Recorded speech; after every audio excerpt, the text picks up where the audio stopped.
অনেক হয়েছে। তোরা এখনো কিস্তির টাকা শোধ করিস নাই, এখন তোদের গরুটা নিয়ে যাব। স্যার, আমাদের গরুটা নিয়ে যান না, আমাকে আরেকটু সময় দিন। মা, তুমি আমাকে ছেড়ে দাও। ওর জন্য তোমার চোখে জল, আমি ওকে ছাড়বো না। তুই কিচ্ছু করিস না বাবা, দোষটা তো আমাদেরই। বাবা, গাভীটা ছাড়া আমরা তো দুধও বিক্রি করতে পারবো না, এখন আমরা কিভাবে চলবো? চিন্তা করো না মা, আমি একটা ব্যবস্থা করছি। আজ যাই হোক না কেন, মায়ের জন্য পৃথিবীর বাহির থেকে এমন প্রাণী ধরে আনবো যাতে আমার মা আর কোনো কিছু নিয়ে টেনশন না করে।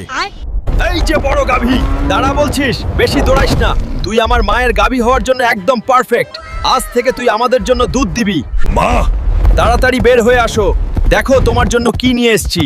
আজ থেকে তোমার আর কোনো গাভী আর কিস্তি নিয়ে টেনশন করতে হবে না। ওরে বাবা, তুই এটা আবার কোন জন্তু ধরে এনেছিস?